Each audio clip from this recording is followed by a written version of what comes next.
conversations in here at St. Paul Lutheran Church in Harlingen, Texas. We're talking about finding hope, journeying from brokenness to restoration.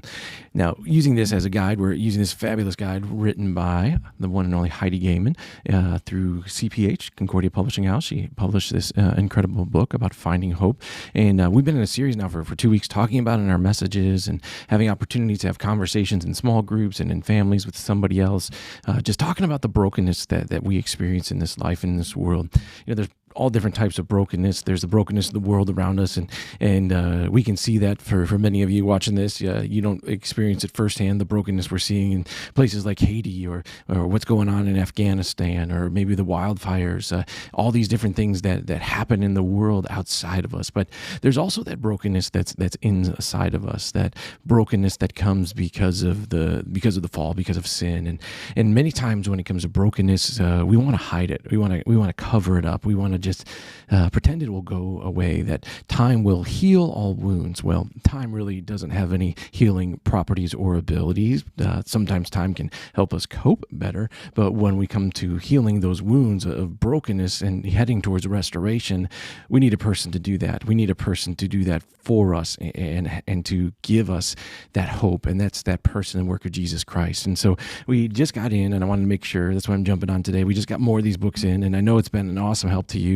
Some of you have already been emailing me saying how much you appreciate some of the things that Heidi's been writing about. We're in the section right now about our broken image, our broken self-image, thinking about and talking through some stuff that we face in brokenness when it has to deal with, I want to get it right here, brokenness and disintegration, body image, emotion, resilience, vulnerability. All these come to play that we find broken in us, and in the way that Christ Jesus can give us hope for that restoration, both in time, but especially in eternity. We look forward to that complete restoration in His presence.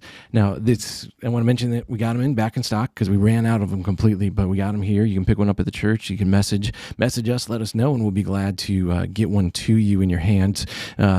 Suggest like $10 donation or something like that. It's not about the money or anything like that. We want to just get you in this so that you read it. And I know, like, you're like me. If I have something free, sometimes you don't value it as much as if you get some skin in the game. So that's why we do that. It's a mental thing. It helps you, helps me to value and treasure stuff a little bit more. But we're going to be talking about this weekend, and then this is why I'm also getting on. We're going to talk about messes in our families, broken intimacy. That's where we see it kind of play out. And I encourage you, if you're going to be here in the weekend, join us in person on Saturday night at 5:30, Sunday morning at 8:30 and 10:30 a.m. And then on Sunday, we're going to also be streaming. If you can't join us, of course, I hope you can be here in person, because one of the things we're realizing when we go through brokenness is it's important to name that brokenness, to not hide it or cover it up or try to pretend it doesn't exist, but to really name it, and so that we can begin to find that healing that Jesus longs to give to all of us. So I hope you can be here in person, but if not, you can join us online, and we'll have some conversation about this, and especially how it plays out in our families. There's a term that we hear sometimes. People will say that a person, or especially a child, when they're struggling, or when they're going through different issues, or maybe they made some poor choices in their life, sometimes what we'll do is we'll say things like, well, that's to kind of be expected, or maybe just a result of their family, because they come from, and this is what we'll say, a broken family. That they come from a broken family. Maybe you've said that. Maybe I've said it. I can't remember if I've said it. I probably have. And usually we refer to some kind of dysfunction that family has. Maybe it's a missing parent, or something, that trauma that they've experienced in their family of origin. And we kind of classify that child, or that whole family, as being broken. And what we do in that situation that I think isn't helpful is that we kind of pretend that there aren't families that aren't broken.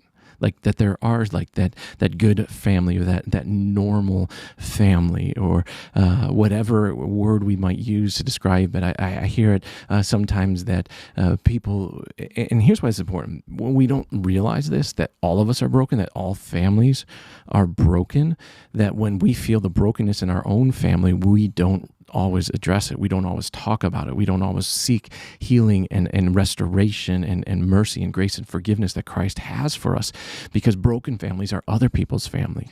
But usually what happens, I see this as a pastor, and it breaks my heart every time, is that when we don't deal with that brokenness, when it's small and little things that come up, and maybe it's mistakes parents have made, and husbands and wives have messed up, or children, and all of us are broken because we're just broken people doing life together. And what the difference is, and Heidi brings this out so well in the book, we're going to talk about it in the sermon this weekend too, is that all families are broken. There's no good childhoods or bad childhoods. There's just broken childhoods, touched or untouched by hope. Touched or untouched by hope. We all have different kinds of brokenness. It's just, do we connect that brokenness to hope, or do we just try to cope? I'm going to suggest that hope is a better way. Hope is a journey that says, Jesus has this. He looks at you and he's not ashamed or sending you away, but instead he's coming into your life. After all, Jesus knows a little bit about this, his own family tree, and we're going to see this as we talk about one of Jesus's great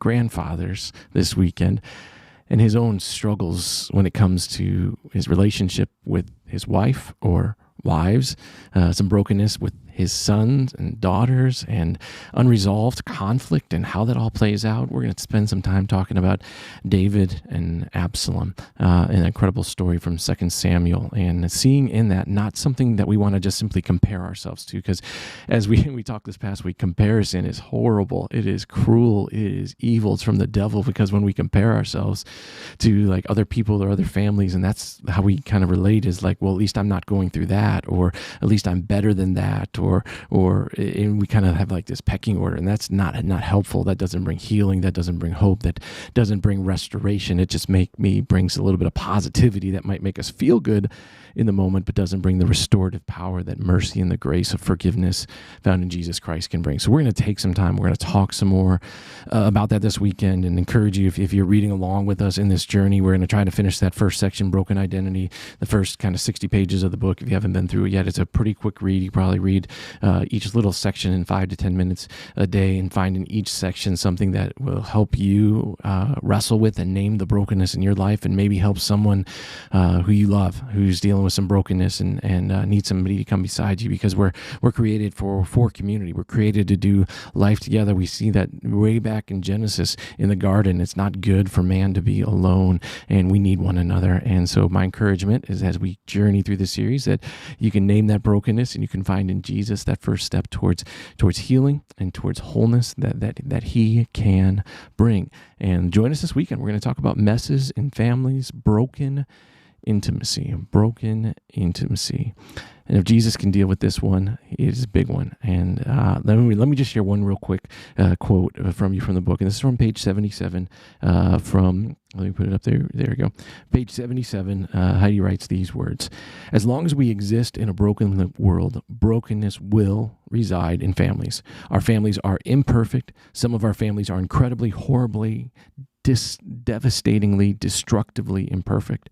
Most of us will encounter a deep sense of brokenness, a need to name the brokenness within our families because of deeper intimacy also found in families. This is hope in our most intimate relationships. In the imperfection of brokenness, it is obvious we need grace. Forgiveness builds a unique sense of safety and knowing into our relationship.